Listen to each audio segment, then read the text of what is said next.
Arkadaşlar, bulaşık makinenizin kapağı düşüyorsa böyle, bakın tutmuyorsa, arızası şundan olabilir. Hemen göstereyim. Gördüğünüz gibi ya şu bizim burada yayımızın ucu kırılmış, bakın. Şu yayın ucu kırılmış. Ben bu yayı tekrar açtım, büktüm. Ya yay kırılmıştır veyahut da şu ip kopmuştur. Bunlardan ikisinin birisi. Bu yayın ucunu ben tekrar eğdim. Eski yayı tekrar kullanıyorum. Yeni yay almamak için. Bu yayı tekrar şöyle takıyorum.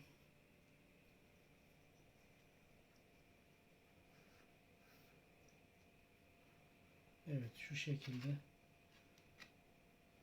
Şurada yuvası var. Oraya oturtuyoruz şöyle. İpi de gerdiriyoruz. Bazen şu ip kopabiliyor. Bu ip satılıyor. Çift olarak bu ipi alıp değiştirebilirsiniz. Veyahut da biz hep ip kopuyor zannediyorduk. Bu sefer yay kırılmış. Bu yayın ucunu böyle büktük, tekrar yaptık. Şimdi bakalım oldu mu? Evet. Bakın. Şimdi düşmüyor, hatta kendiliğinden kapanıyor. Evet. Bunu yaptıktan sonra makinamızın kapağını kapatıyoruz. Şu arka şeyi takıyoruz. Evet arkadaşlar.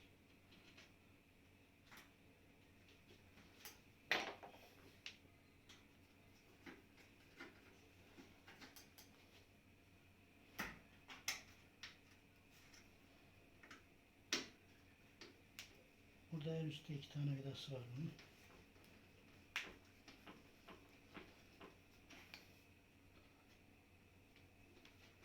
İki vida şöyle kapağın içinde var. Şurada.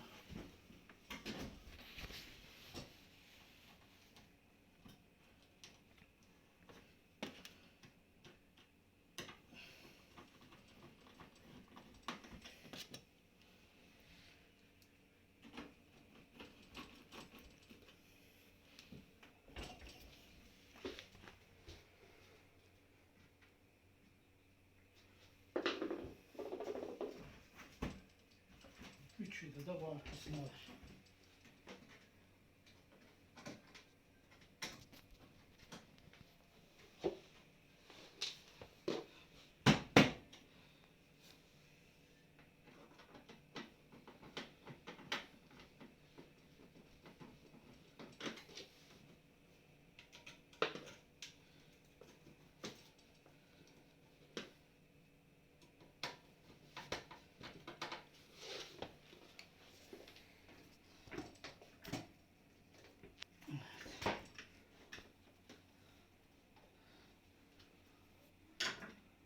Bunları sıktıktan sonra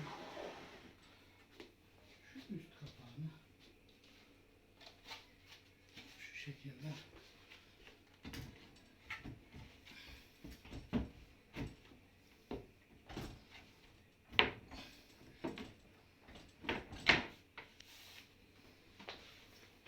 tutup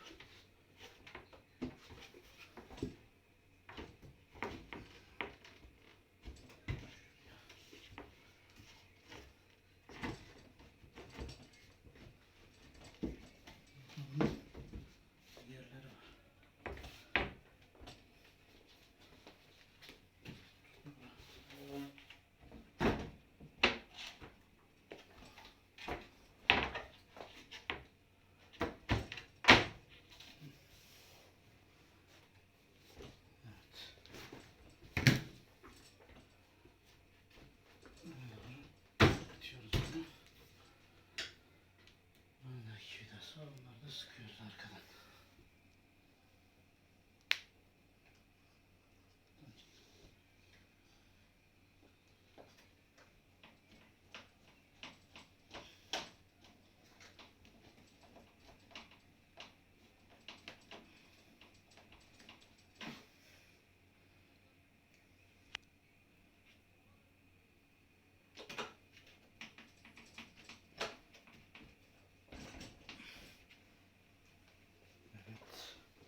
rahat bir şekilde çalışıyor.